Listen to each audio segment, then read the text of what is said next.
I'm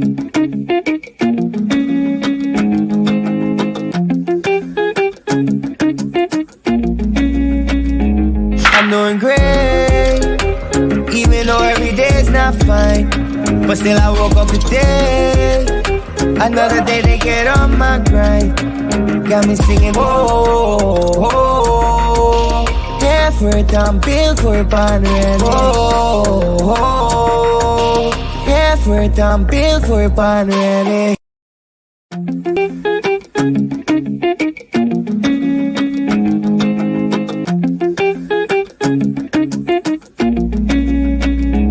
I'm doing great, even though every day is not fine. But still I woke up today, another day to get on my grind. Got me singing, whoa, whoa, yeah, for it, I'm built for it, ready. Whoa, whoa, yeah, for it, I'm built for it, ready.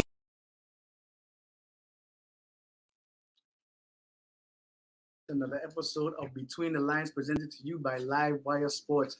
This evening we are back with another special guest. We're going to hold on to that very quickly as we give you an update of what Live Wire has been doing for the last month or two. Starting with our Women's History Month and our VA History Month, we had 31 honorees here on Live Wire Sports on our Facebook page, where we honored greats from the Virgin Islands who did their job both here and abroad. We had the likes of Gail Dinette. We had Miss Tajma Gangba, the coach of the women's national team. We also had in there Miss Aliyah Boston, our hometown hero right now, who just came off a victory in the NCAA tournament. Great job by her as well. But we had a lot of other women that we did honor in our Women's History Month. So head over to the Live Wire page and you can check that out, as well as we are going again with sports here in the Virgin Islands. We have softball, we have baseball, we have track and field going out here in the Virgin Islands. We are up and we're ready to go and get the next generation of athletes on to the collegiate level. So stay tuned to Live Wire Sports to get all your local and athletes abroad who are competing, as well as those who are representing us on a national stage in the Olympics and those kind of things that will be coming up in the next couple of years as well. But without further ado, we do have our very special guest on this evening with us. We have Mr. Leo Sibley. Go ahead and check out the video of Leo here this evening, and he'll be right with us as we get back. Yo, hey Live Wire fans, your boy Third, and just letting you know tonight I will be the guest speaker on Between the Lines at 7 p.m. Make sure y'all tune in. This is something you don't want to miss. Third season, yo.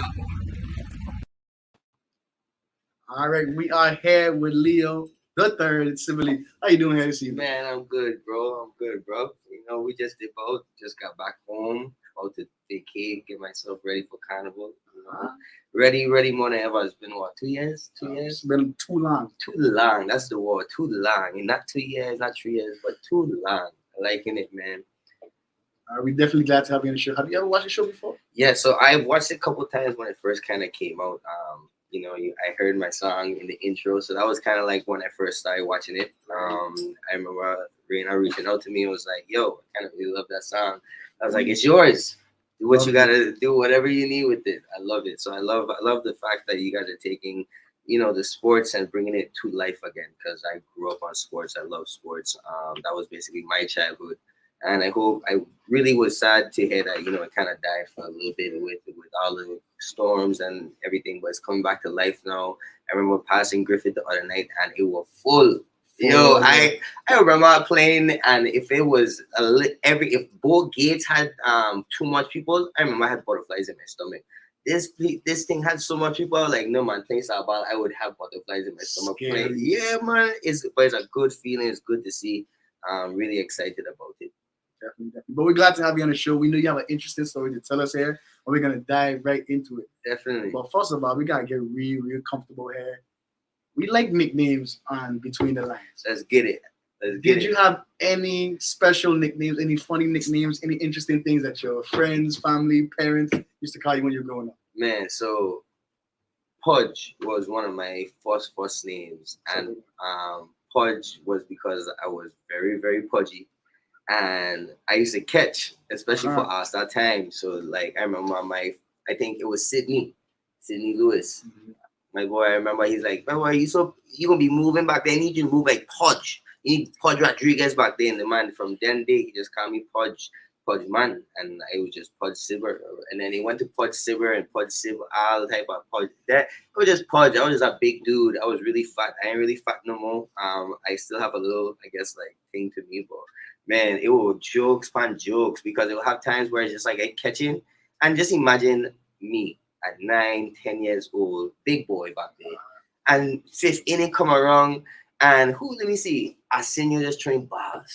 You know, even just throwing balls. Like I just like I get back there and it's just like I ain't moving. I fall on my bum, fall to the side. Ain't really care to go for the ball. You know, it was just those type of things. I would just be like, yo, he's miserable. Hey, listen, catching ain't no easy job, so we can make our viewers think that it's not. It's tough. It's actually what to me one of the hardest actually positions or anything to play in sports. Period. Yeah. My knees are actually taking a very big beating from just playing catcher, being a catcher for all those years. Right. To be honest, like I tried to crouch. I played softball the other day, maybe like a month ago. I was like, yeah, I'll catch. Inning, switch, switch. We'll rotate. I can't do that, but bending knees thing anymore like what I used to. So if you're the catch out there and you're listening to me, take care of your knees, kids. Definitely have those knee savers. I had them knee savers too, you know, but it didn't come till later. And that thing after a while, I remember when you get to a certain age, they were like, yeah, if you use them, you suck. You ain't cool, yeah. You ain't cool. Yeah. But let me tell you something. The best of the best use knee savers for a reason. They're there for a reason. You know, protect yourself first. That's definitely the most important thing. Protect yourself. Be healthy. Be safe. Now, getting into this, because I didn't know how early you started Little League or how early you started baseball. What was your first introduction to the sport of baseball? I was 3 years old because that was the age we were able to start back in the day, especially when we were kids. And let me tell you, that was just like the games, like big with the big kids. I remember huge games playing like Lash, and they were older than us. And I was just talking to my father because my nephew now playing Pee Wee, where the coaches pitching to him, and it's just like, man, they barely getting the ball out of the infield. And I ain't saying that to where, you know, it's a diss or anything. It's just different generation because honestly, I remember at 6 years old, man putting the ball out of the park. Listen, we had some big kids. We had big kids, and it's just like it's a different time now, and it's a different thing. So when I remember it was exciting. Baseball was actually a very, very exciting thing growing up. I couldn't wait to go on the weekends to even for like tournaments to go out east and play at McBean when we always playing at Griffith and French Tongue. So it's like just different. It was a different atmosphere, especially like in high school when St. Croix coming over for volleyball or basketball tournaments. Different vibe, different environment, different atmosphere. I kind of miss it. Talking about it now, it's just like, man, I wish take me back at least like from 8th grade maybe, like 8th, 7th grade, because that's when I really started taking the sport seriously and I started loving it in a different light. You know? So we got baseball here, here's some volleyball, here's some basketball. Like, hey, you get some other sports on there, but what other sports did you play growing up? So I played 4 sports. I played baseball was my main sport. I played baseball all my life from 3 years old to about 18. Football I started from 6th grade. 6th grade is when I played flag. Yes, flag football. Whenever we were able to play flag, I was able to play flag, and I played all the way to senior and high school. I played basketball from elementary. And that was something I wasn't the greatest at, but to be honest, like just keep me in the corner and let me just catch it and I'll shoot it. Listen, you just gotta do your job in sports. Exactly, do your job. And that's how you make the team successful. But sometimes it's hard because at that age you want to be the best, you want to shine, you want to be LeBron, you want to be Curry. But you know, to be honest, sometimes what makes those guys the best is how much of they just do their job. Yeah.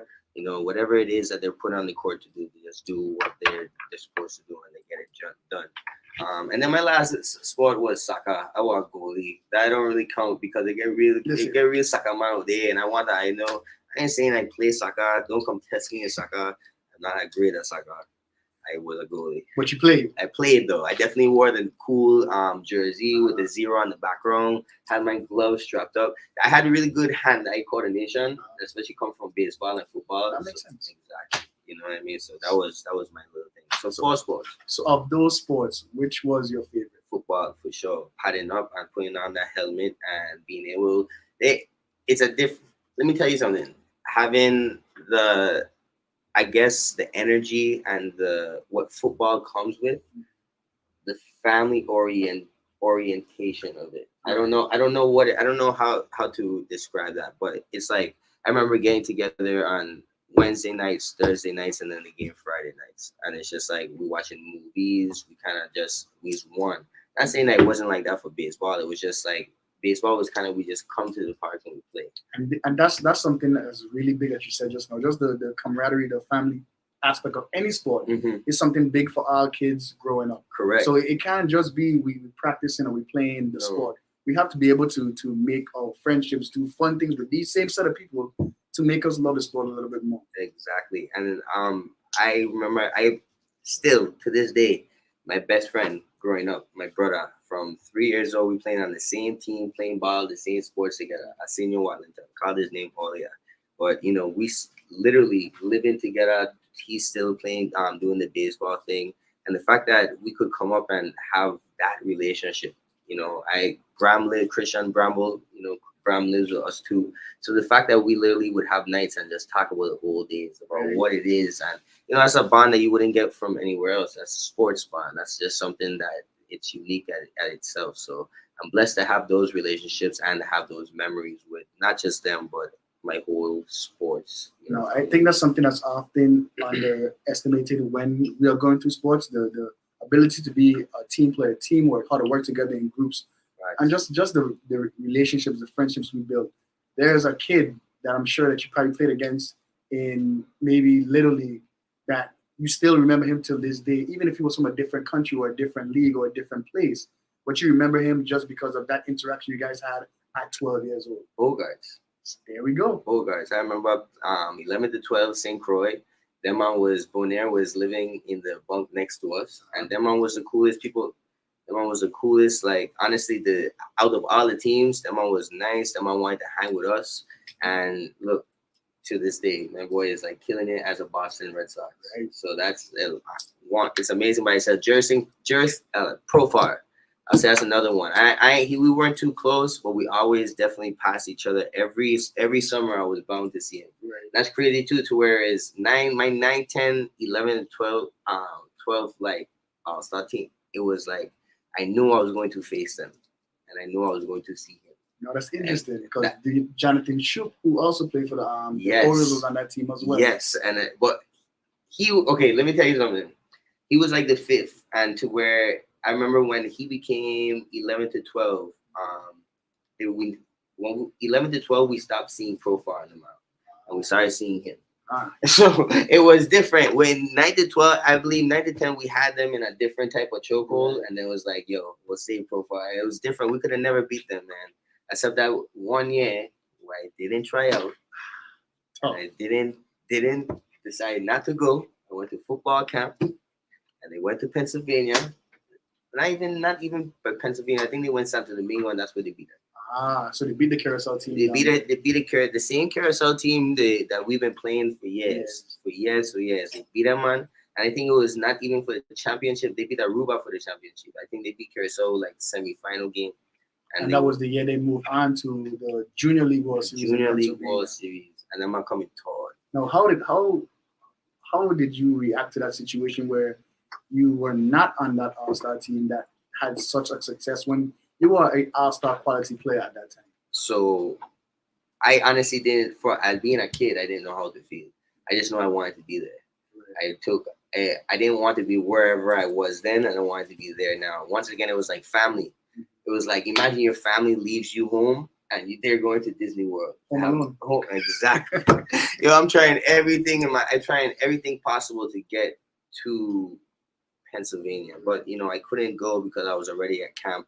And just getting the calls from my mom, who was very close with our senior's mom, getting all the information, and it was just a great time. Honestly, after a while, you just couldn't be. You were just happy. Right. You're just happy for once and again, like the VI fact that the VI has people or that flag is shining high in a different place. I feel like people don't understand what that means or get the feeling that we get as Virgin Islanders when we see that flag or like hear that accent or hear just maybe even see a Gucci chain. Definitely. You can see a Gucci chain. So just seeing all those things, in a different place, it's a beautiful sighting. It's a beautiful thing for a Virgin Islander to see, especially out the road, just doing what we're doing in a different place. Now, you played 4 sports growing up. You said football, basketball, baseball, and soccer. You Dabbled in soccer. soccer. Dabbled in soccer. Dabbled in soccer. Now, of those, you said football was your favorite. Where did you have the most success? Baseball, man, baseball for sure.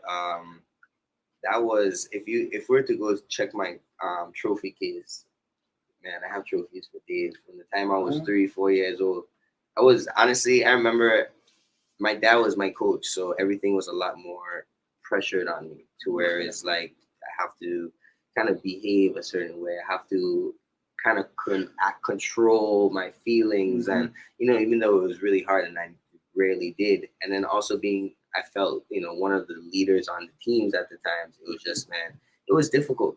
It was really hard, especially me being completely lighter colored in a league that's completely darker colored. So that was me, especially I never got it as like as a younger, but then growing up into like little league, and I kind of started kind of me traveling with my team. And I'll tell you this funny story. I remember we went to Mexico as 9, and of course I look Puerto Rican, and all everybody we were staying there, the Mexican team, right? And of course my team was making jokes about, oh, you should be over here and this and that.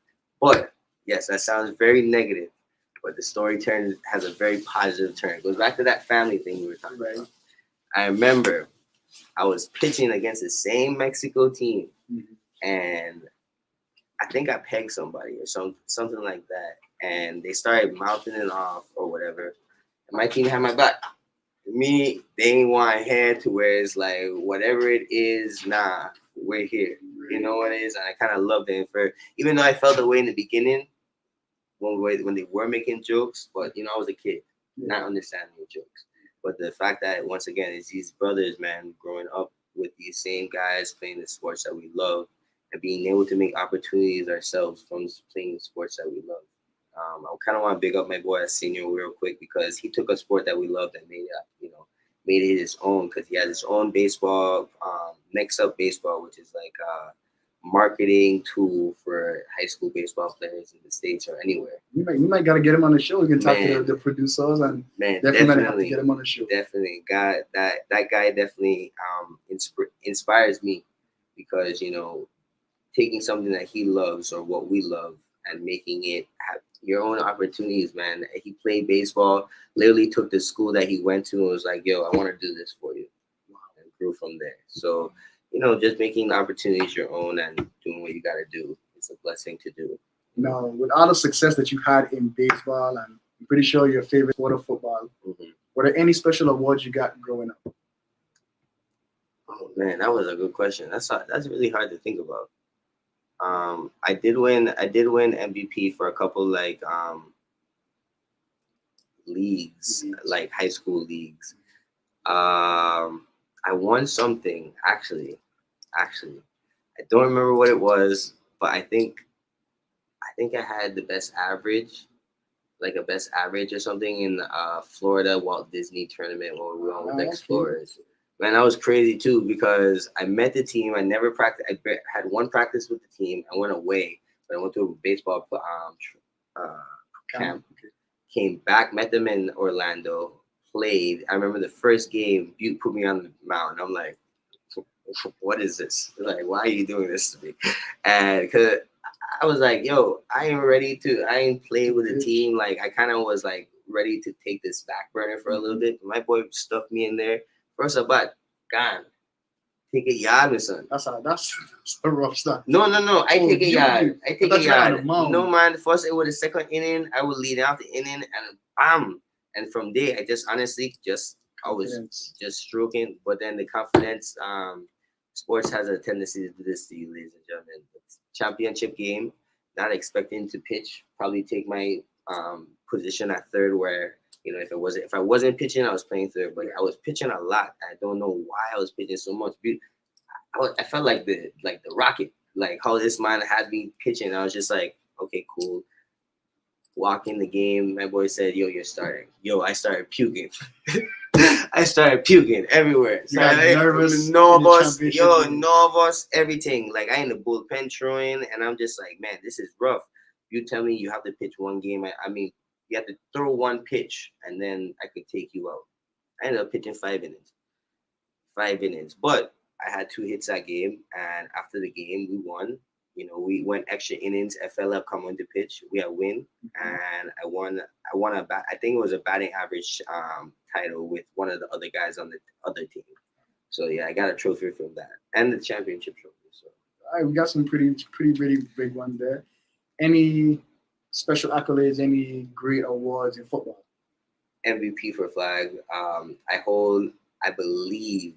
I don't know because I haven't checked in a while. Last time I checked, I still held the record for most touchdowns in All Saints and flag. I had 26. Wow. So that I don't know if y'all have stats like that back then or whatever to check. But I know I had 26 my last year, 9th grade year. We had 12 games, so I know that counts as something that needs to be put in there. So 12 games, 26 touchdowns. 6 of them were running. Pudge Boy, remember the name? Pudge Boy. Pudge Boy was running, so that was actually big for me. No, that's really big what you mentioned just now.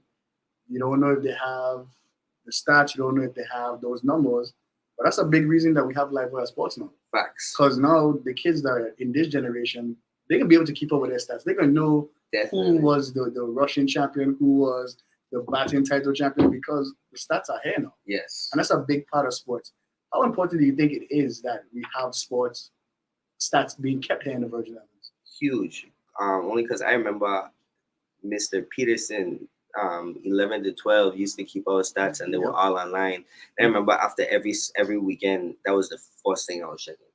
And that was like a competitive thing to where, and it actually made me better because I remember my last season, I was like, yo, I want to go for a lot of power. I want to knock it out. Everybody knocking it out. I want to knock it out too. So I had a specific amount of time that I was trying to like just hit home runs. But then I saw my average going down. So the fact that I was able to see my average going down made me like, no man, my name is 27 on the chart. No man, my name can't be 27 on the chart. So I would literally change my whole like approach to whereas I just want to get hits. I want to get on base. I want to be able to knocking runs, and maybe not all of them were home runs, but I literally watched my name go from like 37 to number 6, and I was happy for that because All-Star came around and it was like definite in. Right. Those were the things to where, especially like coaches that noticed, even coaches were noticing those things. Right. Coaches were still looking at those things because they're not seeing every game, but being able to have those stats there, it makes it a lot easier for coaches to have those All-Star, those trials, see what's actually going on. During the regular season, how they play the game. I am a big stats guy, especially in music. Everything I talk about, if I'm having an argument with or a discussion in the music scene, I go to stats. Let's go to stats. Let's talk about who's actually having record sales and concert sales. Who's making the big bucks, who's doing all of that, who's actually getting on base. So who's actually scoring touchdowns. So those are the big things for me. I'm a big stats guy, big numbers guy. So to me, that's probably number 1 or 2 things on the list that should be there. Now you have you faced a lot of athletes from here in the Virgin Islands growing up.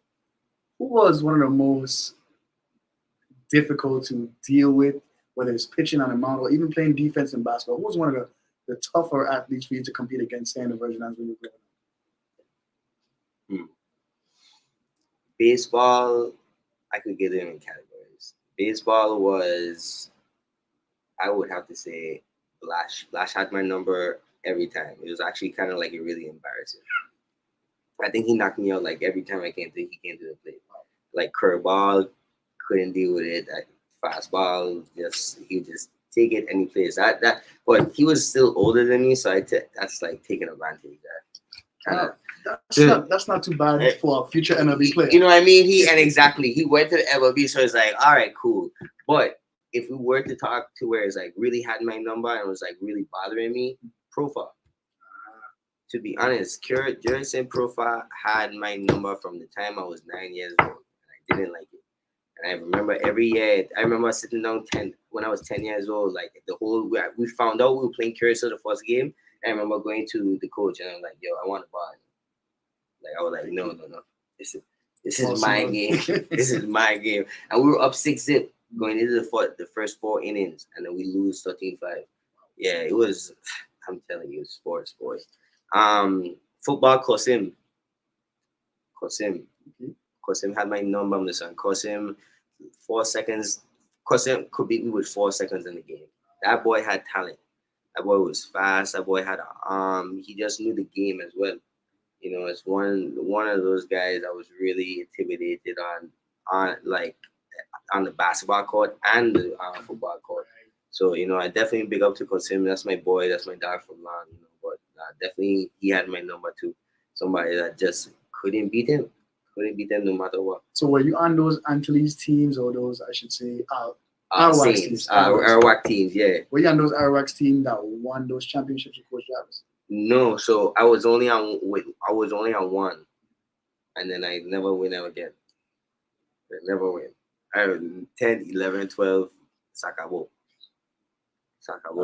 They were tough, man. Jarvis leave me in 10th grade. Mm-hmm. So I really only had 2 years with Jarvis, and then 11th and 12th, yeah, I had Burke and then another guy named Luke Neely, and they all brought different offenses to us. And I was a quarterback, so it was just sometimes it wasn't even the best for me. I remember my last senior year moving from quarterback to tight end, so I literally playing quarterback and then blocking Shaq Peterson. Like how the and Cello. Yeah. That's tough. Tough. That was blows, my boy. I remember taking a shot from Cello and feeling like the wall came to an end.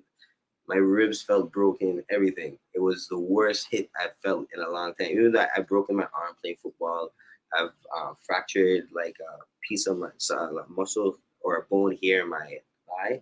I forgot exactly. Don't know what's in there, but one of those things in there. And yeah. So now, did you ever play at the next level collegiately? I played baseball with Daytona State College for like a couple months because I threw my hand and my shoulder, and I was done. Now, how was that experience for you playing collegiate ball on the next level? It was cool. It was cool. It has its perks. To be honest, I just different strokes for different folks. I just don't like how serious or how they didn't take us serious. Right? Sometimes, we didn't have the amount of games that the other kids played, or we didn't have the opportunities the other kids had, but we were just as good. But we didn't have the time to shine or show because sometimes we didn't have those things, at our disposal. Especially when it came to just amount of games. We played maybe 16, 17 games in our baseball season when these guys are literally playing 100 games within a year. Yep. So it was a big, sometimes unfair, but you have to deal with a couple things different, like the gym workouts. I had access to the gym. You ate at kind of schedules and stuff like that. But other than that, I personally feel how they trained us down here, how we played at a high level. We played at a different energy. So it's at that, with coming to those things, there was nothing different. It just had little different things that, being at a, what you call it, a little bit more stricter or up to like, oh, I'm at a school now, so you have to do this and do that. But other than that, it wasn't anything that we didn't do before, or honestly, it wasn't any talent that we haven't seen before. I'll be honest with that. And what was that one moment or that defining moment where you decided that you didn't want to play sports anymore, you couldn't move on, you wanted to take another avenue in life? When I threw out my shoulder, I remember I was catching and trying to throw somebody out at second base, and I didn't even make the pitcher's mound. Wow. Yeah, and I remember crying. I remember hearing a pop too, and I remember crying. I was just like, man, that was not it. And I came out the game, and like my shoulder was just, it was just done. I had no strength in it for like at least like a couple of weeks, and then like I tried to throw a ball again, I was just like nothing. but it really just needed time to heal. It was just I just not throughout my shoulder, it didn't dislocate or anything, but I believe I bruised like something my rotator cuff or something like that. And I was just like, yeah, I'm not healing this. Actually, my very next weekend, I packed my bags and I went to Orlando for a week, and I chilled at the Full Sail University where I went to school right after. Started doing music and met with like a bunch of my friends and still my friends today, Joka, Craig, everybody, and now I'm here. We definitely gonna hold that thought of that one because that's a very important part of our show right here. But don't you guys go anywhere. We'll be back with more Between the Lines presented to you by Live Wire Sports. We are here with Leo the Third, and we'll be right back after these few messages. Yes, sir.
I'm doing great, even though every day's not fine. But still I woke up today, another day to get on my grind. Got me singing, whoa, whoa. Effort, I'm built for pondering, whoa, whoa. Effort, I'm built for pondering.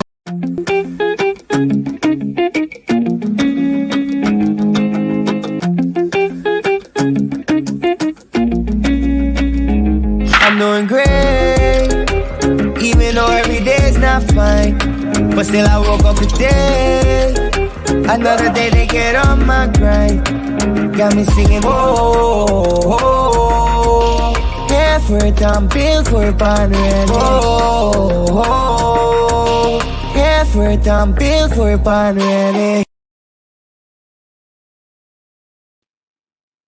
All right, we are back. We are back here with our special guest, Mr. Leo the Third Sibley. I'm glad to see you still here with us. I'm glad you didn't leave us because this is the interesting part of the show right here. This is when it gets juicy. Yeah, it really gets juicy here because you have a interesting career going for you right now. For sure. Very Very interesting. What do you do for a living right now? So I'm an artist. I sing, produce, engineer, music. I actually am a two-time nominated engineer, a Grammy nominated engineer. Music soldier. I don't normally throw that out there because I really don't like the engineering. The engineering aspect is a whole different like story we could go down, but it's just like I remember starting as an artist as third. Nobody took me serious. Nobody wanted to like even all they wanted me to do was record and engineer. So like I really put the back burner on the engineering part. But I like to say it now just because I really don't care. I want people to know about my life. I want people to know where I started and how I came to where I am today because it's a whole long story. It's a couple long years. I've been doing this since like 2014. Since 2014, I would say I've been really taking it serious. I moved to Atlanta, started working with big studios out there as an intern. And when I tell you intern, I'm talking like grabbing donuts. I'm talking getting coffee. I'm talking about cleaning up stuff I'm talking like the real stuff that people not thinking like other like you would be doing in a studio. But yeah, working my way up, and I met so much people. The first night I worked, I was working with Nelly. So it's like, you had opportunities, just like what we were talking about earlier in sports and this and that, taking your opportunities, like even just making the most of them and kind of growing. And then I met Music Soul Child, I would say the beginning of 2016. And man, I did 3 albums with him, and 2 out of 3, Life on Earth. And then what's the other one? Life on Earth, and there was another one right after that we did that were Grammy nominated. We lost to Solange, and I want to believe who was the second one? The second one for sure. I know we weren't going to win, but the fact that we lost to Solange that one year, I was very upset. Not gonna lie. No shade to Solange fans or Solange out there, but yeah. But yeah, 2 Grammy nominations there. But 2016, I just went on my own little road and started pushing, became an artist, and kind of been going decent for me. It has, just like life, the ups and the downs. If it's not having the ups and downs, you're most likely dead. So I'm glad that it has its ups and the downs. And honestly, the downs is where I learned most of the stuff that makes the most sense to me in life. So when honestly you're having a bad day or a bad game or whatever, take those as lessons, not like as I really lost today. That's a major come up there, and that's what you kind of bet on yourself. Yeah, that's why I say bet on yourself all day, every day, because when other people are telling you no, you're supposed to be there telling yourself yes.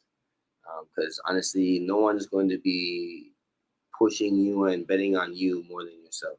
And nobody's going to want to win more than yourself. Nobody sees your dream like how you see your dream. That's one thing I learned quickly and fast in the music industry, that you can have your dream and everything that you set out for it, and people wouldn't see it, and people would actually have other desires and actually have other dreams. So you keep pushing towards your dreams and they're going to come true. Now, you said that before we went to break, you went to Orlando, and that's when you went to Full Sail. Mm-hmm. What was that like for you? What inspired you to take this road to go into music production and those kind of things at Full Sail? VI community, family, and love. I'm telling you, as I went over to for a weekend, and I remember going to Joker House, and it had 11 VI man in the house making music. That was fun. Yeah, I was like, yo, this is crazy in the scene, and I didn't even know we had this much people in Orlando. And honestly, Orlando is mini VI. To be honest, I would say that. But just watching them create the music and watch them, doing their thing, I really fell in love with like the process. I fell in love with the fact that it's like, yo, you could do this in like your closet. This is amazing. So when after there, I kind of packed myself from Daytona. I'm playing ball. Told all my baseball friends that hey, I'm leaving, and I started a music career in Full Sail University in Orlando. All right. So now, what year did you graduate, and what was your degree in? So my degree was in audio engineering, and I graduated September of 2013. And then from there, I moved home for a couple months, and after that, I moved back to Atlanta, where kind of started the olive grinding and everything. That's a drastic change from doing sports all your life to 1 week just deciding, well, I'm done with sports, I'm gonna get into music, and now you have made a career out of it that's continuing. And I had to literally do it like that because I think it was the start time of what I was able to start at Full Sail was literally like the next month. So I literally had to get everything going and kind of make the decision like, yo, is this what I wanted to do? Because this was no more sports.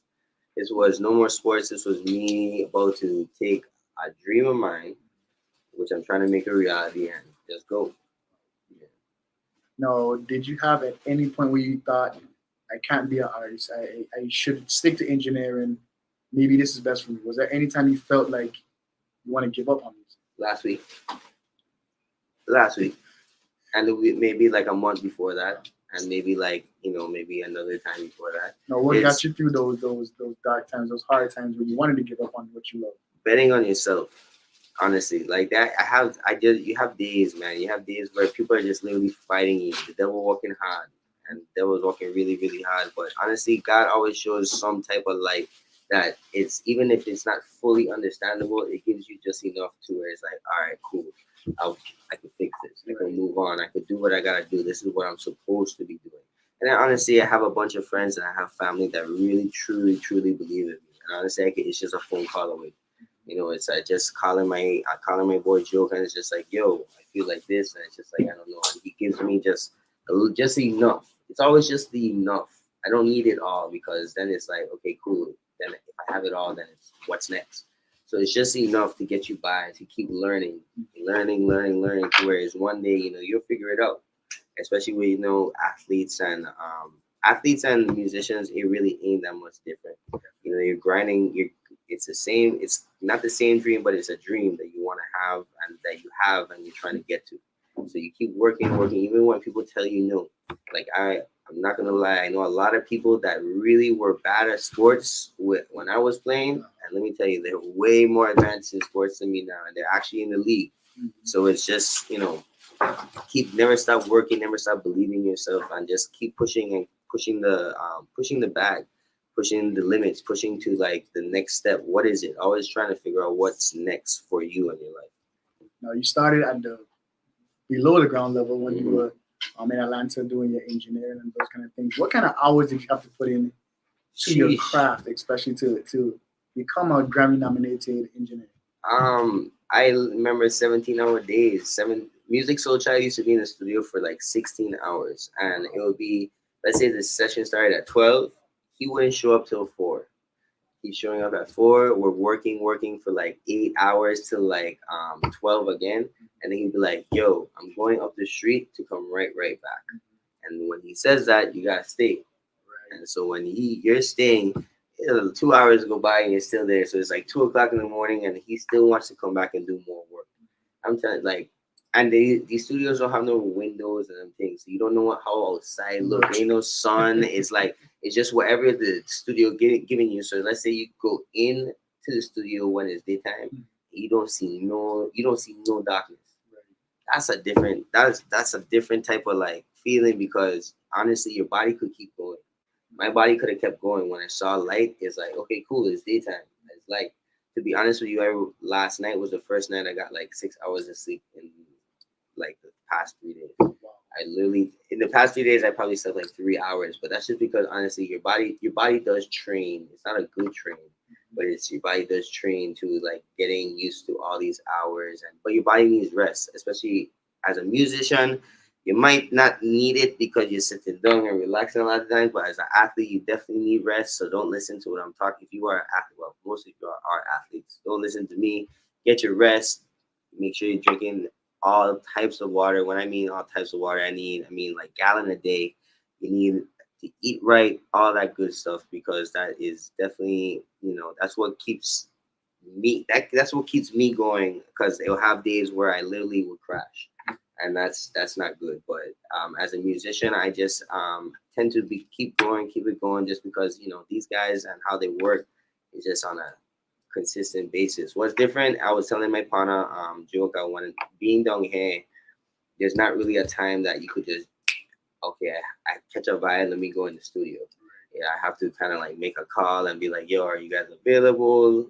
Yeah, sometimes they're not available, so I got to wait till like fucking night for them to call me, and it's like, all right, the vibe done dead. So it's a little different walking down here than what it is up in the States, because I have access anytime.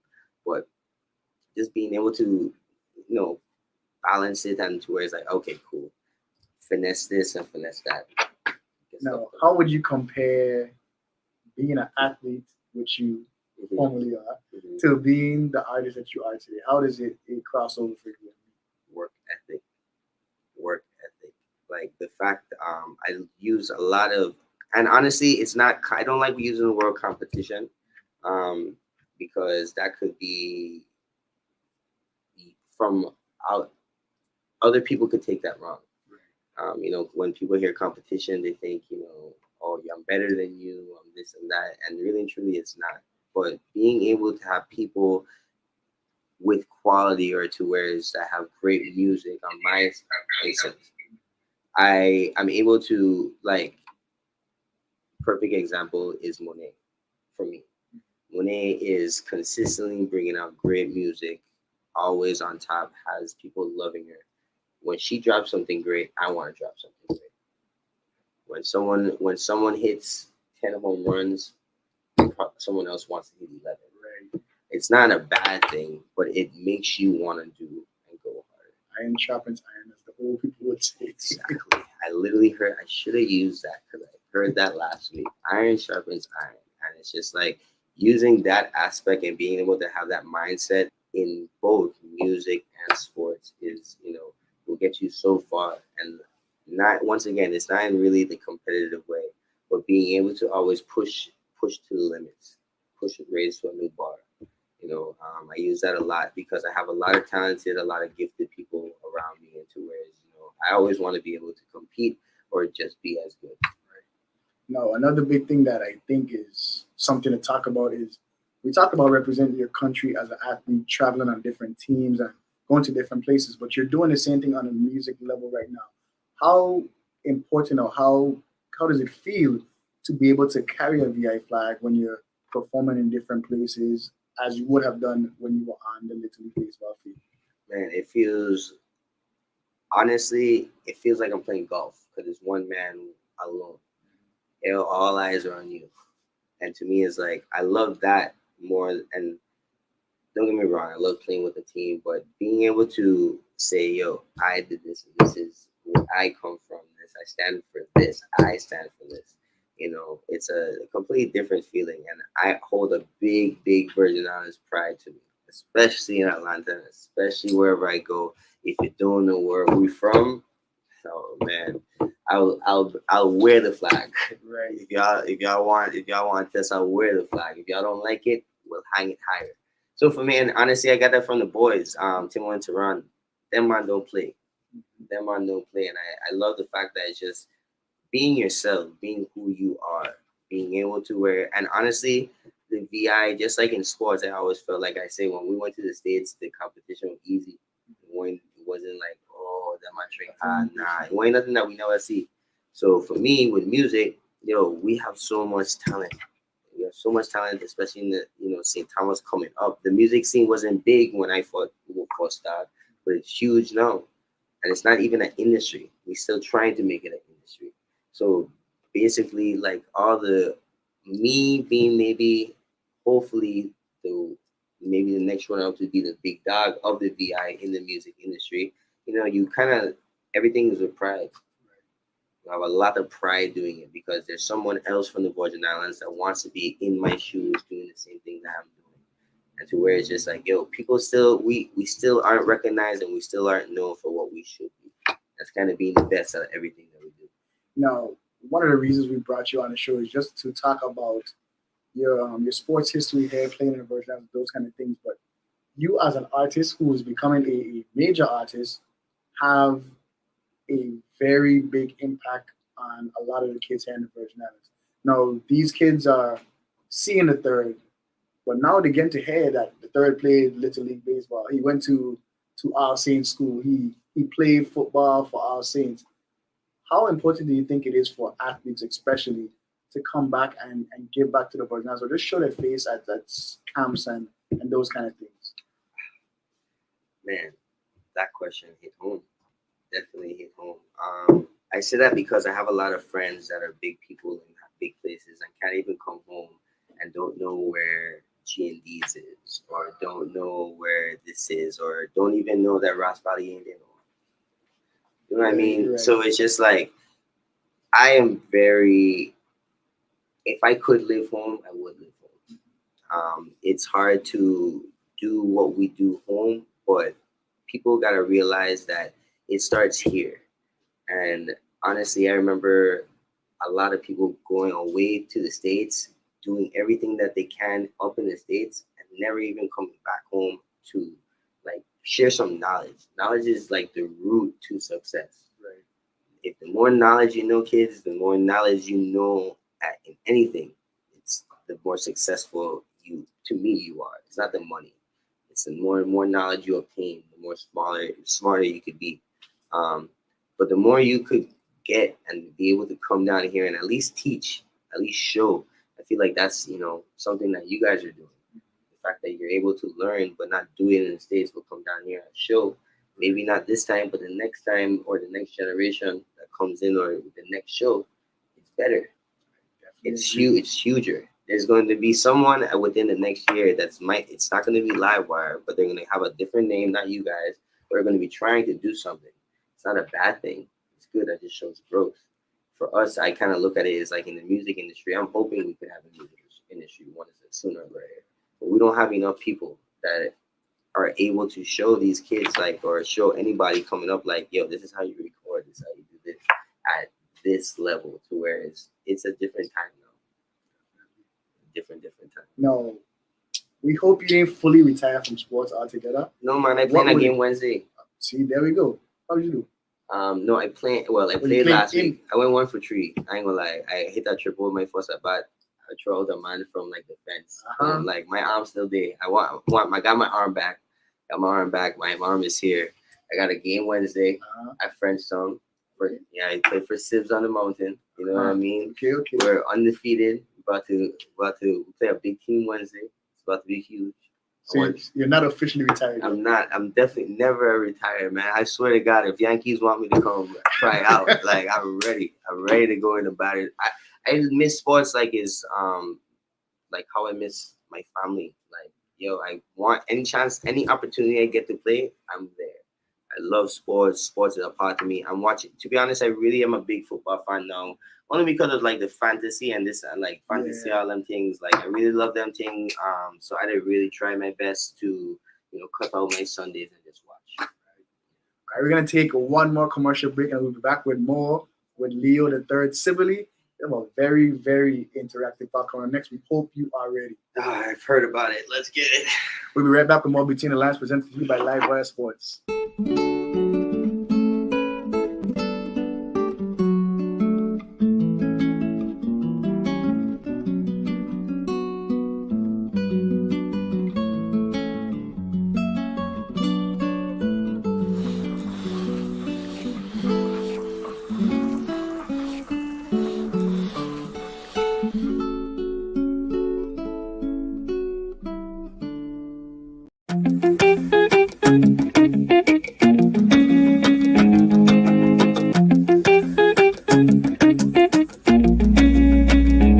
I'm doing great, even though every day's not fine.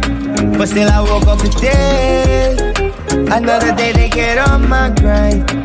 Got me singing, oh, effort I'm built for boundary. Oh, effort I'm built for boundary.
But still I woke up today. Another day to get on my grind. Got me singing, whoa, whoa. Care for it, I'm built for it, pondering. Whoa, whoa. Care for it, I'm built for it, pondering. All right, back here with Leo the Third Sibley. He's here. He says he's ready for our interactive show. I don't think he is. We'll see where we go from here. You ready? Let's get it. First of all, you're wearing the greatest hat of all time. Man, let me tell you something. First of all, I don't mind the hair, but this is vintage 96, I think. 96. Atlanta Braves. Hat, trying a thing. Are you a Braves fan? I'm not a big. I actually grew up hating the Braves because my father, but because living in Atlanta, I'm a big Braves fan now. Especially we just won the World Series. I'm a Braves fan, so I'll take it. You know, Okay. To be honest with you, like I really didn't like the Braves, but then it's just like you live in a city and when teams win in cities, it's a different atmosphere. It's a Definitely. different atmosphere. People are excited, places open, it's a different. So I was very excited when it. So who is your favorite team outside of the Braves? Man, Everybody loves the Braves. I'm a big Derek Jeter fan. I'm a New York Yankees from the time I smiled, pinstripes. I don't know if you know this, but that's one of the most illegal crimes you have ever committed. Oh, Just now. let me tell you You something. can't be a Yankees fan and a Braves fan. They don't go together. I let you know, if the Yankees come to Atlanta, I will be in Truist Stadium with my Yankees cap and jersey. That's where it crossed the line with me and the Braves. Right there, that Yankees team, that's where it crossed the line. We might have to trade you from Atlanta to New York. Too cool. Way too cool. Keep me down in Atlanta. I would go Miami first. Okay. Yeah, man. I would take a losing team before. Then again, Miami's in the Braves division. That ain't a good movie. Man, I might have to stop. You're losing right now. But I might have to stop pushing the Miami name, man. Marlins go, boy. Because that's their Jeter team. Yeah. Exactly. So Jeter is your favorite athlete. I'm telling you, that boy did change my life jumping from over his shot, stop turning the ball.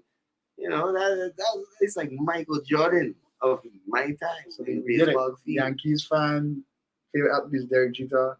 Man, I'm soon to be a Tom Brady fan if he could bring me a title, a next one to Tampa. Then I might be like Tom Brady. But other than that, right now I'm Derek Jeter. We're gonna have to live with it.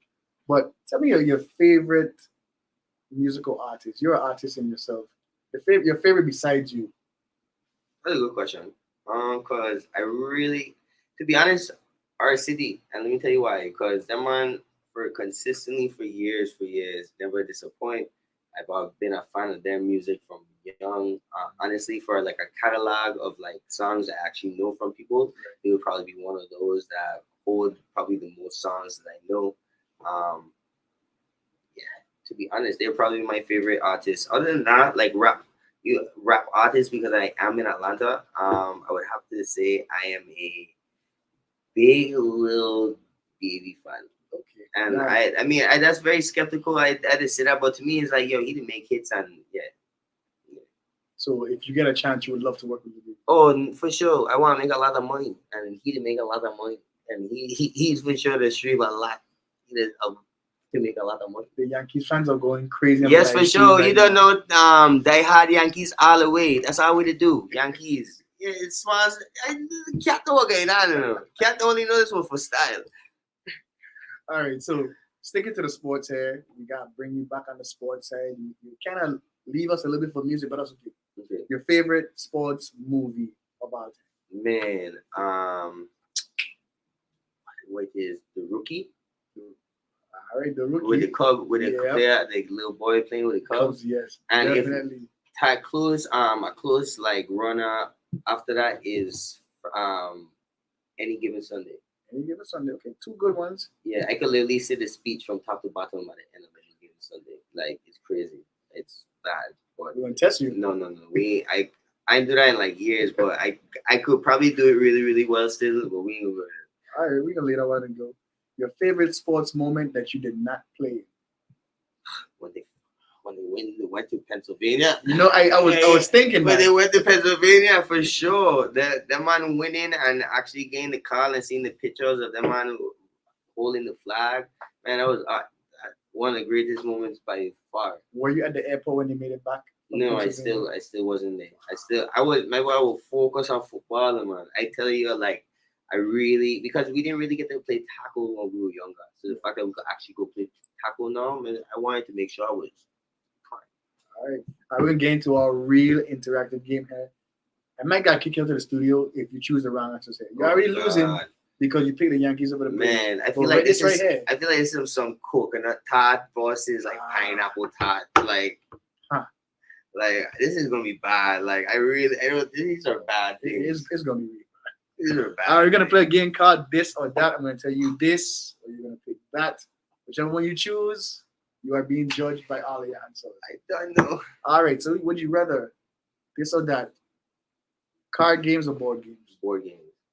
Why board games? Because I love Monopoly. Monopoly is probably one of my favorite games. Monopoly is like that's chess. Money though. It's dealing with money. Okay. I love anything dealing with money. I love to make money. Do you like chess? Love chess. Actually, chess is. Why you like Monopoly? That's exactly right. Mentally is sometimes a little bit too much for me. Because I really overthink things. I'm a very big thinker, but yeah, board games for sure. Now, how often have you actually finished a game of Monopoly? My boy, clean sleep, take everything from everybody. I'm telling you. So this it'll be 3 hours. So no, I played a game for 12 hours of Monopoly. But of course, like we would stop, get food, you know, just relax with the game day, and we just go back and it's like, yo, it's your turn. But it's different because I play with people that really like to play the game. So yeah. We take board games there. Shopping online or in store? Online now, and let me tell you why.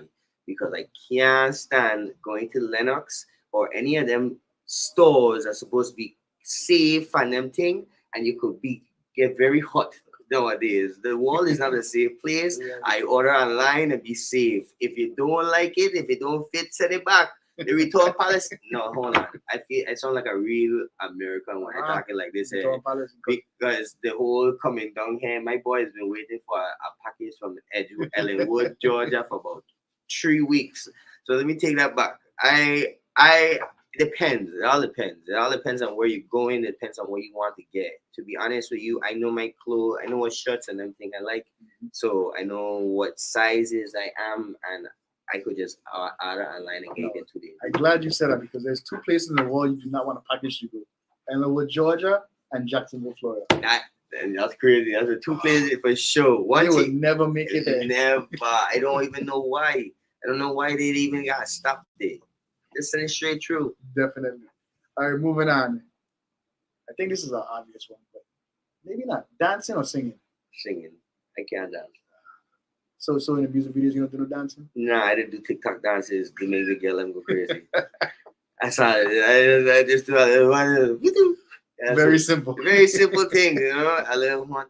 Right. Yeah, man, I don't do the moves. The voice makes up for the dancing. He cannot dance, ladies and gentlemen. At all. And singing it is. That's it. That's all I want. Look at me and my singing. That's it. Bungee jumping or skydiving? Oh, God, man. None. Nah, man, you gotta pick one, right? Pick one. I don't know. I personally feel like I would feel more safer jumping out of a plane. Because I personally would hate the fact that thinking a bungee cable would be stopping me or saving me. And just like randomly, it's like, oh, it's gone. All right. You know what I mean? Like thinking you about to bounce back up, it's like, no, ever coming back up? No? Okay. See, like, I had to agree with you the first time, but you have to pick. I'm the host, so I'm still picking none. Yeah. But you pick bungee, you pick skydiving. Yeah, you know, I just to be friendly with the game now, you know, but neither would be my choice. I don't like planes, you know. I really don't like planes. I did travel a lot, but like to be honest, I try to get asleep as I get on the plane. If I traveling and I know I gonna have to, like maybe a long days of travel, I really am not sleeping the night before. I going straight to the airport, tired as I'm with my shades on, my hoodie over, and my new thing is like them ski masks. But yeah, man, I don't want you seeing me at top, my mouth open. No, you going straight to sleep. So I really, get comfortable and go straight. All right, lose your memory or never be able to create new ones. Whoa, that's a tough one. That's a tough one. Say that again, slow. Lose your memory or never be able to create new ones. Wow, this one game stumped. Yeah. I would never want to create new ones. only because I know what memories I have. And my parents and my grandmother and everybody, they in my memories what I have. So yeah. I lived 29 years. I'll hold on to that. All right, that's a good one there. That's a good reason too. For sure. I've heard the opposite as well, which also provides good reasoning, but I like the answers. I mean, they're both to be. It's just whatever. It's that's a very opinionated question, but it's just like it makes you think deeper what you actually really care about and what it is like you want in your life. So very good. That's a really deep and good question. So it makes you think. Phone calls or texting? Calls, man. I hate texting. Ladies don't text me. Do not text me. I hate it because when I don't see it and I don't answer, don't do that. Straight. I don't know. Texting makes life simple. Yeah, but it's one tone. Like, yo, there's so much ways to express, and I'm like a very emotional, expressive guy. So if I say something, you take it wrong. That's like, man, like, come on, no. Okay. The thing is, I just talk a lot. Like, I didn't need to say what I have to say. Like this one, and you don't want to send a long paragraph to nobody. Like that looks childish. So for me, it's just like, yo, you don't want to see it. Voice notes are becoming my new favorite thing because those are like text messages, but in like a voice. Yeah, exactly. Yeah, okay. So those are becoming like my new things. But yeah, don't text me, call me, and especially now we have FaceTime. I want to see your face. No, for real. That's a good point. I want to see your face. Like, yo, if I could get the whole experience. Yeah, man, I want to see facial expression. I want to see if your ears lift up, if your eyes open. Yeah, that I want attention to detail. Exact, very attention to detail. Because when you're having a conversation, people can lie. You could read off of people's emotions and what they do to see if they lie or not. Okay. So for me, I want to know all of that. I deep when it comes to them things. So no phone calls, no text. You want FaceTime. All right. Oh, they commenting for real. Rock City for the goal, for sure. All right, let me see. Pates or Johnny Cake? From where? Since you gonna ask question, I gonna ask one back. From where? That's a good question. From where? I mean, Bar Johnny Cake's undefeated. So that don't count. Bar Park Johnny Cakes are undefeated, and you don't get them any place else. But what sucks, they only open from 4 to 9. Unless somebody playing in Griffith and they get you a little extra time in. But other than that, so in the morning you're going for a party? Depends from where. Where's your party spot? Man, the thing is, get him a shot already. Where's your party spot? That place down by the airport, not the one on the beach, not the beach one, not the beach in the thing. The one, Ashley's. When as you're about to bang the right going in, the one right there. Okay. They get it baddest. When you're talking conch, salmon, chicken, whatever you want, go in there and get yourself a party. All right, so party or Johnny Cake? From there, yeah. Party for sure. For sure. Party or Johnny Cake from the bar park? From the bar park, Johnny Cake, to be honest, because I making sure I get in a chicken and me want to no, party. Give me Johnny Cake from the bar park. What was this party from Ashley's? Johnny Cake from the bar park, cause hey man, that would never go out of style. Hoop Ashley's, I love you though. If you for real. I really Ashley's good, cause you can get good juice from there too, and the food good, But that chicken and Johnny Cake from the bar park, and now I old enough, I can run with it. It's good to go. Undefeated. Passion fruit or sorrel? Passion fruit. Local drink. Passion fruit. I don't drink sorrel. You could hate me. I don't drink it. What about Mabi? Don't drink Mabi either. And you know what's crazy? Those are the 2 things in my grandmother fridge mostly. Mabi and sorrel, and I don't drink it. Passion fruit though. Bring me passion fruit and tamon any day, and I good. Passion fruit or tamon? Passion fruit though. All right, passion fruit is for sure undefeated. The win. Undefeated. All right. You went to private school. You went to correct. Saints. Saints. If you had a choice, and your parents were sending you to public school, Charlotte, Amali, or Ken? It really ain't like a question. I would definitely go Charlotte. All my friends go Charlotte. I actually wanted to dress up in Charlotte clothes one day and go, and just because I knew that my one not really send me nothing. But I definitely would go Charlotte. I was actually supposed when Jarvis was leaving, he would actually try and get me to come, me and like 2 other people to come Charlotte, and we were actually very much thinking about it because the baseball team were good too, and Jarvis had like how he had explained it was like, yo, you're gonna be able to do this and have the whole like the because Jarvis bring a different life to like high school as well when that happened. So he had just explained it to like my parents and me. I was like kind of hype. I was like, we playing with these guys. Like my team could really be this bad. Like no man, we could be big. Like that type of vibes. But I had to stay with the Warriors and yeah. So you pick Charlotte for I sure. have to make sure you one more time in the life. I know it's crazy. Yeah, you know it's crazy. I did more Ken Geller, so that's crazy.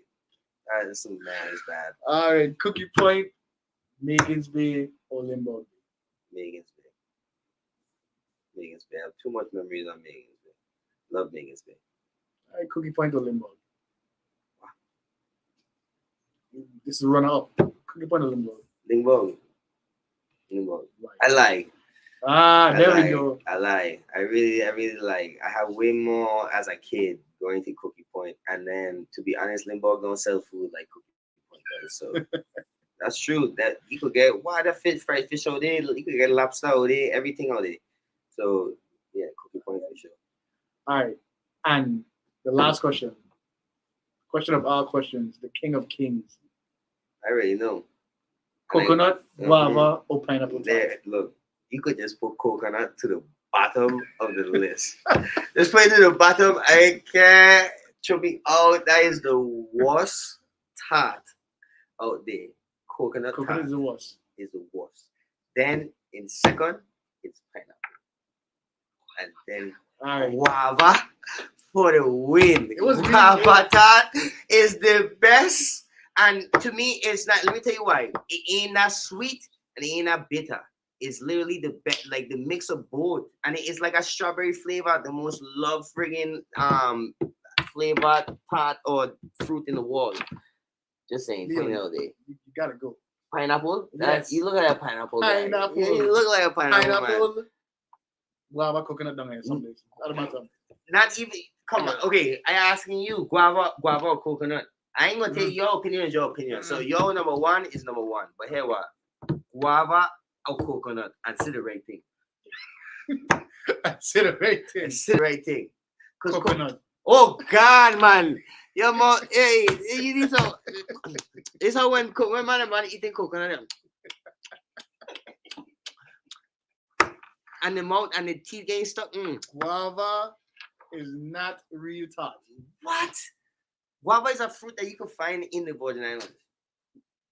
You had a coconut the other day. That was really good. Man, you the climb and get your own coconut? No. Might as well. No, you don't.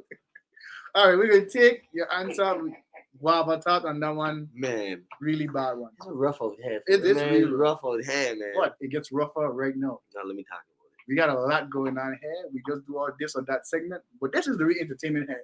We have some pictures that we want you to describe to our fans here this evening. I want everybody take a good look at me now and just like keep picturing this, okay? Whatever you're about to see, just picture this. You know, oh God. So we're going to get some pictures up here. We want you to tell us either what was happening, what were you thinking, or when was this moment right here as we pop them up on the screen. Great. Let's see what we have going on. All right, so let's go ahead and see what we have here. Oh my God. She get booked for Carnival and night in it. That's facts. So who is this? This is my grandmother, man. I actually had dinner with her last night, and I was actually talking to her about how when she on the parade route, we need a picture for my social media. She say, "For what? For what?" No, I say, "Yeah, ma, you's big time. You big news. You'll be talked about on social media and stuff like that." But this is my grandmother. Everybody, the first Carnival queen. My queen, honestly, still kicking, still around. Honestly, the best woman, best hearted, everything. Yeah, that's my ace, man. No, when I learned of this was very recent. Right after I graduated high school, that I learned. I knew who you were already, of course. Definitely know each other, but that was when I first learned that she was the first ever Carnival queen. A lot of people don't know. Man, wow, that's cool. Thank you. That's my grandfather, who's the first Carnival king. That's them at the bottom. I actually am going to tattoo that exact picture on my leg within the next couple months. That's one of my favorite pictures of them. Even though I didn't really know them looking like that, and more so them looking up like up there, I just felt like My grandmother reminds me of my aunt, and my father reminds me. I mean, my grandfather reminds me of my father in this picture. So it's a really memorable picture. I appreciate you for sharing this with me. My grandfather passed maybe 8 years ago. No, 9 years ago. So yeah. So your grandmother is going to be honored. Yeah, so recrowned again, this is 70. Yeah, so definitely she gonna be recrowned, be remembered. She have a night in the village, and then I guess on the parade route. So she's big time. She get to dress them. She excited too. She telling me, Leo, you should see the whole outfit they have me wearing, and we trying it on. Well, sir, and my aunt they hyping her around. She gonna look good, you know. She gonna look good. I say, yes, sir, man. We ready for it. That was really good. Let's see what else we have here for the pictures. A tough one to look at. Boy. Yeah, you see, you could definitely notice me. My hand is on my hip. I'm wearing the Derek Cheetah wristband. I was there. I was at what this was, Mexico? Oh, this was Mexico, right? Yeah, my son. We had a long trip out there. I remember crying, be like really nervous and crying because my parents left like the day before, and it's like 13 hours to get out there from leaving from St. Thomas. I was like, man, this is my parents are lost. I have to go Mexico out by myself.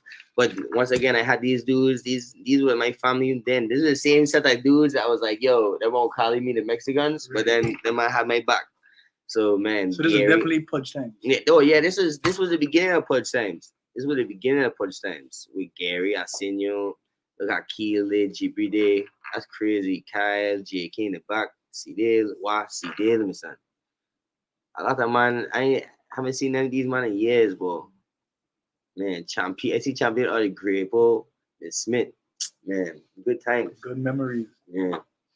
We have a viewer that said that you have to serenade the queen in front of you. Gotta go on the stage and serenade her. You definitely have to. I could walk her up on the stage. I don't really sing in front of my grandmother. My grandmother would tell me, Leo, that sound good.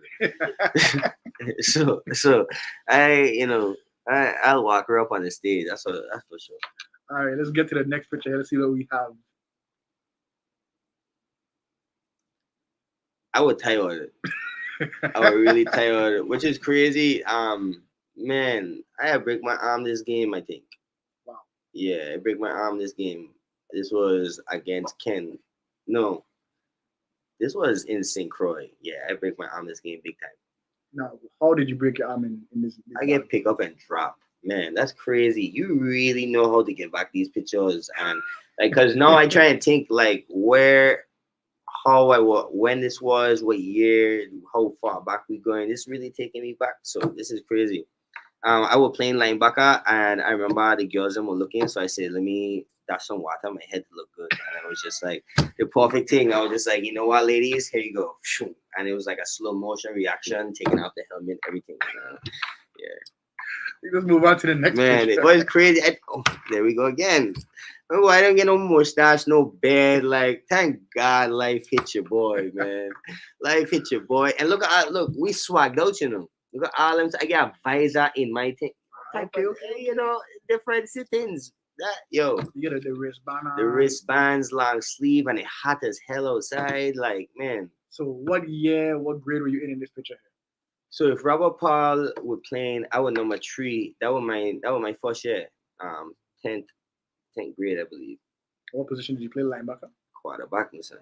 Quarterback, and I was playing linebacker too, but I didn't last long because I broke my arm.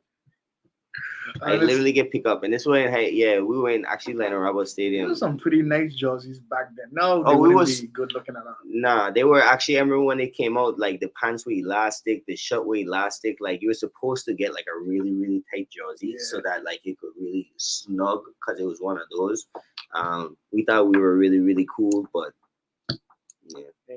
Nah, I didn't. Though I ain't really for it. Let's see what else we have here.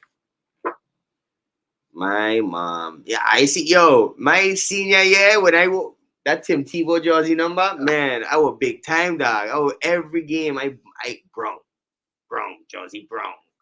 I remember this too because we lost. I was smiling, but we did lose to Ken, and I don't know how we lose to Ken. I was really vexed. What was your record this year, senior year? We lost to high school twice, and we lost to Ken once. So we were like 6-3 or 5-3. Beat St. Croix? We beat St. Croix. That would have St. Croix beat Charlotte. So we were like, oh, we about to beat Charlotte, and we lose to Charlotte with 4 seconds left. Tough loss. Causing. Let's go on to the next picture. Let's see. Sure. We back to Pudgy though. So there was a time after like when I moved to Atlanta, I had gained all my weight back. But this is when like I had started to play softball again. That's the reason why I started to play softball. I started to get back into sports because I was really like out of shape, as you can see. I was really good. I got back to 200 something pounds. That's crazy. That's a big boy. As you can see, the slimmer Leo III coming back here. I love it. Love these pictures. You know exactly how to do it. The slimmer Leo III coming back here. So this is still all Atlanta. This is all Atlanta. I met a couple. This is a VI team, VI running team I meet in Atlanta. They really didn't think I could play the ball before, and then I changed their life completely. Yeah. My boy, you know what it is, and I'm not. This is not me bragging, but I'm just saying they literally didn't have a specific place for me to play. Wherever person didn't come to play today, I fill in that spot. And it was like I start in every game because okay, cool, the top baseman in here. All right, the second baseman in here. All right, the center fielder in here. All right, Julio did. And I was like, I like doing that because I don't want to play one position the whole season. Not when I am doing this at 29 years old. This is nothing serious for me, and I just want to have some fun and play baseball. Yeah, definitely. Man. Put me all over. What was it? Did you win a batting title this year? No. No batting title. I went from being on the bench to batting like second though, and I remember telling everybody in the league, like, yo, I don't know what it is now, but I about to really put cards down. These uniforms were a little bit too much for me. I really didn't like the color. This was real softball stuff. Like this is the only thing. This is stuff you see on ESPN with them softball stuff, and that wasn't on me. I think the UTI like colorway and stuff, but it was too much. Now, who else was in this picture with you? My dog Dante. I can't tell who that is. I want to believe. I can't tell that face, but I know that's my boy Dante because we had a lot of times on the bench together. That man is old man, man. That man was old man that we used to give them man time to friggin' be like, yeah, and there wasn't really much good teams, to be honest with you. Like we by this third inning, we up 18 zip and them thing. To be honest with you. Let's see what else we have here. Man, I get a lot of good pictures, and I figured Facebook pictures. I was faster. I beat him. I want everybody to know I beat him. If you could hear me, I won this race. He did not even come close. We don't have footage. We can't believe it. Man, this was a time of COVID, so therefore there was no footage being around. But this is my brother, man, Arsenio. We were in COVID, and I remember we were trying to lose weight and get in shape because we were like, yo, when COVID done, I gonna be the artist and look like the artist that I need to be. And these man were waking up with me every day, and we would go running, and we would walk outside during COVID and go right back inside. That's as far as we went, right there on that little stretch. Right. So this is 2020? This is literally, 2020. This is probably like what, if we went in lockdown the end of February, March, this was like the end of the March, maybe April. Because we started to I was like, yo, bro, I'm just taking pictures, start taking pictures of everything we do. Right. All right, next picture. Oh, that's home. I swear I do that pose maybe 85 times a day. That same pose. I know exactly if I want it. This is regular in a camera this way. Sorry, it's going to be opposite. So I actually would have to do this. Okay. But trust me, I know every camera way to hold up the VI sign. I know, man, if you're left hand, you have to have it this way. But if you do it this way, this would be proper. So, oh, wait. No. Yeah, there we go. Cool. So it's like in this hand. When was this picture? This was actually a year ago. Neva, the baddest. I know Neva. Definitely. Neva the baddest came to Atlanta, and we were actually going to see Smiles. We were going to see Cat, and we just do a photo shoot in the garage. Like, I think they were actually, I was supposed to go get something, and Neva was just like, yo, before people come, we just start taking pictures. That's one thing with us. Like, I love taking pictures. I know a lot of people don't like taking pictures. I love taking pictures. I like creating content. I need it for my business. I need it for what I do as an artist. So I do what it takes. Taking pictures anytime, anyway. Yeah, for sure. All right, let's see what we have next. Oh man, uh, man. I just want you to know it's snowing outside and you have no shirt on. So it has to be at least So 45 degrees. it was actually 20 degrees on the dot, balancing between 20 and 21. I remember all day watching from my room, waiting for the snow. And the snow coming down, but it wasn't really heavy. And my partner Bram was just like, yo, I don't think he gonna stick. I said, Bram, you gotta be positive. I have my clothes ready here. You like the outfit? We gonna get it done. Cause I actually went and buy an outfit, For the snow. not that outfit, but I went and buy an outfit. I went and buy a white jacket. I was gonna go all white in the white snow. Mhm. But then I don't know what hit me. I had see these pants. I was like, no, we need to do a beach day in the snow. That gonna look way harder. People gonna love it way more. It's VI. That's if I just do the whole find an outfit and go in the snow. That's regular like ATL stuff. Yeah. No, as a Rockman, as an island boy, how do we do this? My boy, I went and grabbed a cooler. I went and grabbed a towel. I went and grabbed the chair. I get a hat, the glasses. And when I come downstairs with the towel, Bram said, where you going? Bram said, no, man, you're stupid, man. I said, no, Bram, this is it. This is what we're going to do. This picture went viral, you know. This picture went crazy. Wow. And, like, my boy, I remember people, like, to be honest with you, T-Ran. I know when T-Ran had seen it and T-Ran was like, this is the baddest picture on the internet today. I was like, I win. I won. No, The content king said that. no, were you cold? I That's was the question. freezing, my boy. I had a girl literally standing there with a jacket, like literally every time that he needed to do something, she would shrink and just literally dive into that thing. Remember, I was freezing, and this literally took it took like 5-6 minutes. Yeah, well, I mean, think about if I was out there for at least 10 minutes, I would get frostbite or so. It wouldn't have been pretty. And my toes, the snow all in between my toes, and it was really bad. I remember I was trying to not put my foot like actually deep into the snow, and I forget because I had to do a performance track with it, so I was like jumping and bouncing. That first step in the snow, boom, snow everywhere, all in between. It was the worst feeling in the world. I was like, all right, I done. And honestly, Bram was messing up too. Bram was messing up. Bram actually were like, yo, I ain't wait, hold on. Let me start that one back. So I said, Bram, this is the last time. Last shot. The last time. Let's see what else we have here. These are cool pictures, by the way. Bram again. My home, well, not my home. This is actually not my house, guys, but this is where I am most of the time, at least 85% of the time when I'm not home or by, Timo's house working.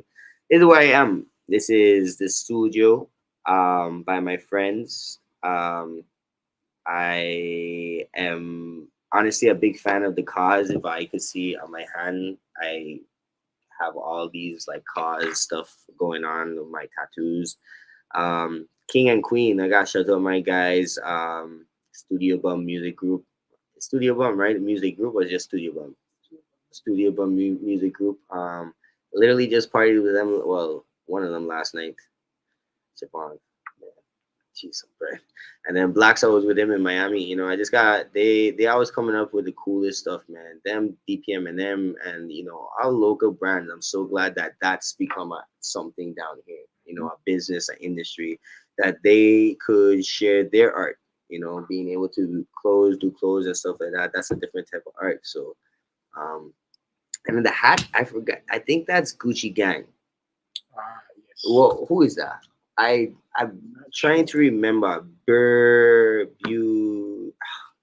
I hate not remembering brands, but that is another local brand that I'm wearing. I love getting local stuff. I love to wear local stuff just because, especially putting it in my own way. A lot of people loved. I feel like a lot of people like to see me dressed just because I kind of do it in my own style, and I really don't care how other people think how I look. Kind of just do me. So that's one of my favorite things to do is kind of get local stuff and do me with it. Move on to the next picture here.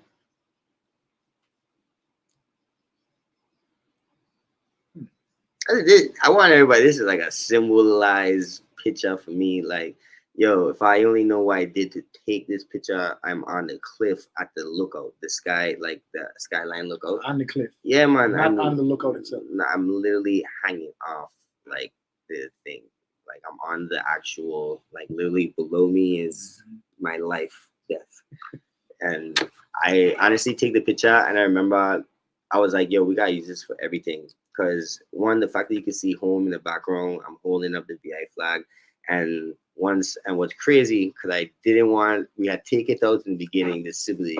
But the fact that I have Sibley going across my back, that's what really made the picture for me. Because you could kind of see, like, yo, I'm a product of this place. And it's only because Sibley is a big name back home, and it holds a lot of weight in certain aspects. And I am a Sibley. I'm a product of where I come from and my home.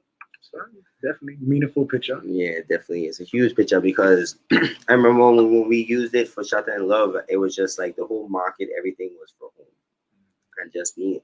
That's the thing. It's like I don't market for home, but when I'm able to, and whenever I'm able to gravitate and do stuff home, like if I could shoot all my videos home, I would love that. Because I personally feel like we'll be able to bring a whole different light to St. Thomas just off of that. So one day we'll be able to do it when we have the funds and be able to move around a lot. All right. See what else we have here. I get cool pictures. I get really dope pictures. I love every time the pictures change. I see like a little stand like green. I'll be like, you like that one, huh? That one was good, huh? Now, when was this picture? This was actually in the middle of COVID. We were at a Verse Simmons video shoot, and Timo, my big dog, my boy, literally takes me everywhere. Timo is the OG. He's the CEO of the label that I'm currently signed to, Quietly Making Noise. It is a new record label, independent record label that he just recently started by himself. His brother owns his own, 3400, big up 3400, but Quietly Making Noise over here. But man, life changer. Just from a kid up to now, which is crazy. I told him the other day, he's literally changed my life in so much different ways that he doesn't even know. And even when he didn't know me, because as a kid listening to his music and wanting to, because I always had a thing for music. I just played sports. My dad was like, yo, you're going to play baseball, you're going to play football. But I love to sing even coming up. And the fact that when they would drop like Losing It and drop like Eyes a Rock, man, all that stuff, I didn't know them at the time. So it's like, yo, like I said, my favorite artist, my favorite music, this is huge. So now when we actually get to work with them and it changes my life even more to where now it's just like, yo, looking back on it, you changed my life in a lot of ways and a lot of years of my life. So it's really cool. It's really cool to have him as an OG at Big Brother. I met him with Mike Lowry about when I first moved to Atlanta, like 2014. He came to the studio to work with Mike Lowry. I was actually engineering for Mike Lowry. And Timo came in and did a verse like in 10 minutes. Never seen it like happen before in my life. I was like, wait, what? Wow. The man really did it in 10 minutes, and then we ended up just like talking and like sharing vibes for like the rest of the time there. That's why I say like, yo, they're two of like the coolest people. They have their ways, like every human has their ways, but they really are like really great human beings, and all they want to do is put on for like the city they come from. You know what I mean? And the fact is, they all have VI man them around, when they can. Most of the time, that's all. I want you to know I'm around Timo every day, and there's only VI man around us on our content. And to be honest, that's all we really care to really be around, because you don't really know all the time what is what when it comes to those Yankees or like the other them man from the States. It could be fake, it could be real. You don't ever know. And them man, to be honest, them man don't want you coming into their house and beating them in anything. So the competition is real. The thing we don't ever, like I said, we don't really look at it because we know who we is and we know what we make. Us against the wall. Yeah, facts. All right. Let's see what else we get here. What? We got a lot of pictures. You get files because who is the crew? Man, so let me start. To the left, far left is my dog Felix London. but don't put me to mind, my Right. boy. Right behind him is Warren. He was actually working for Bus Pipe at the time. Right below him is Sean, who is Bus Pipe's manager.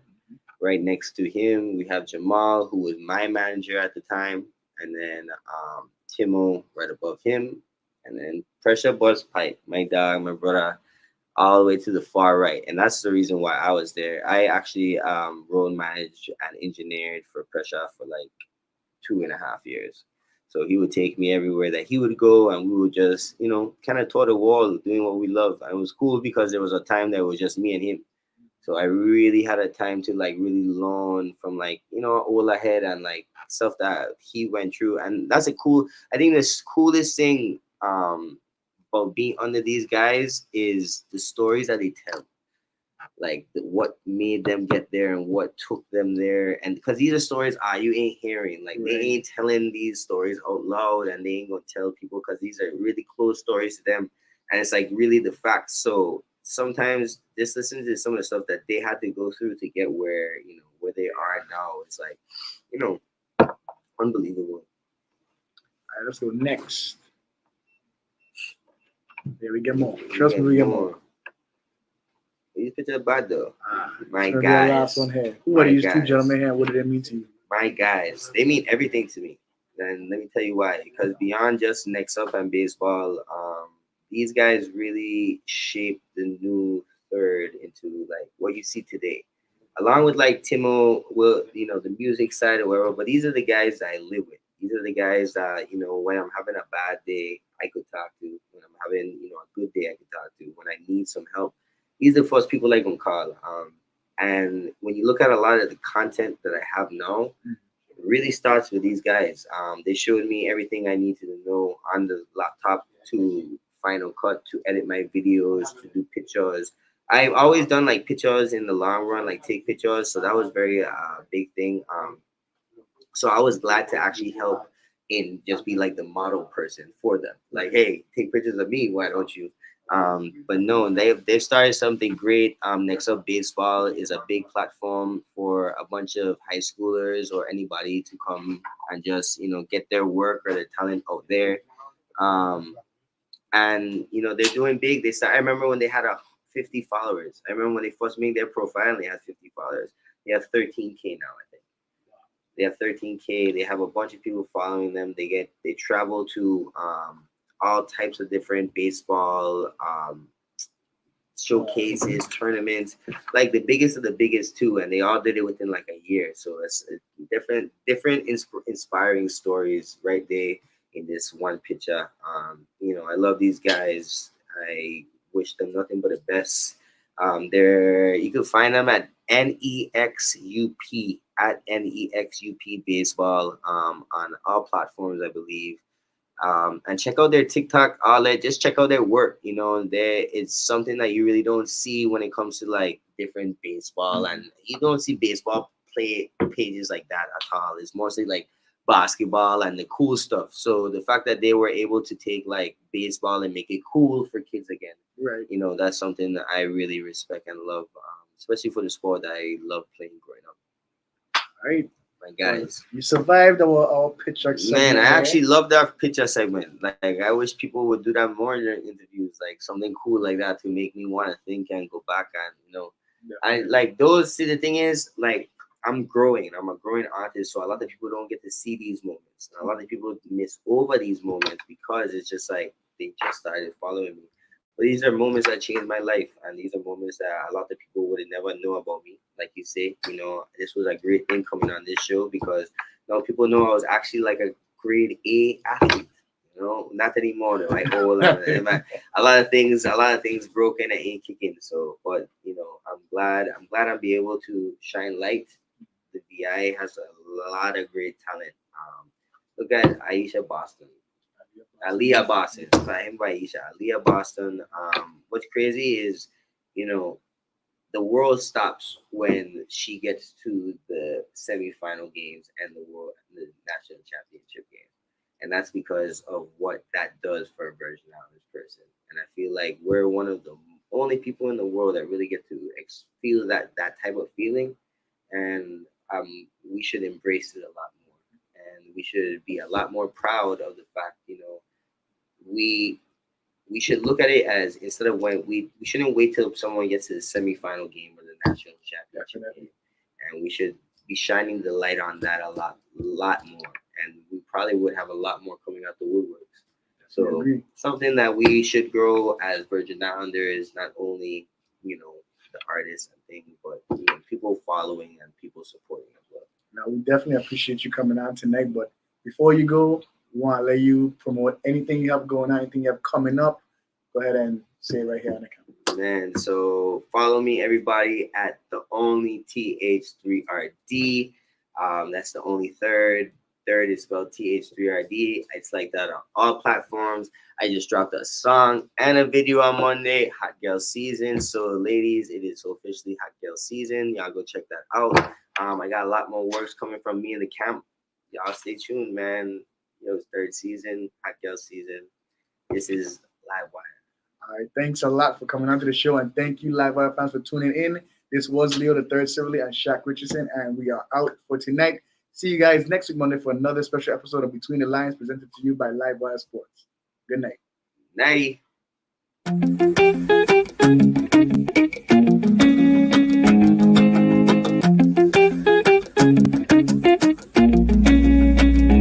I'm doing great, even though every day's not fine.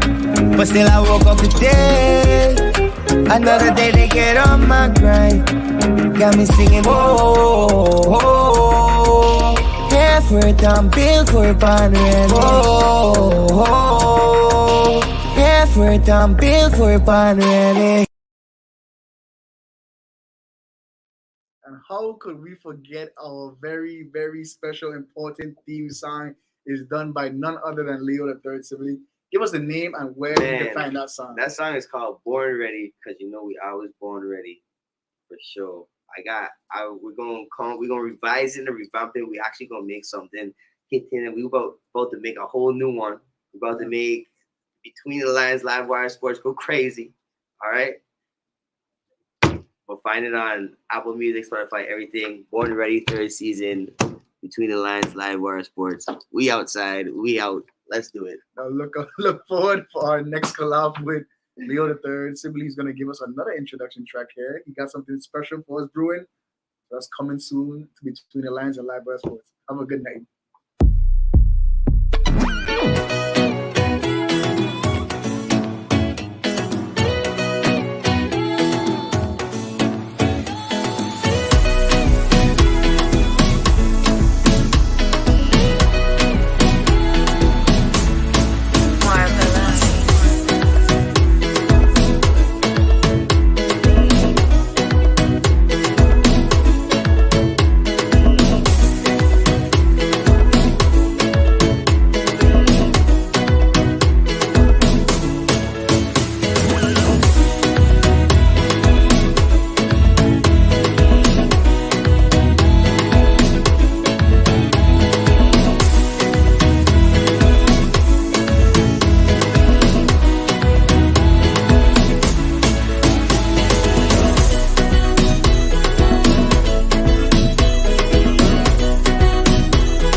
I'm doing great, even though every day's not fine.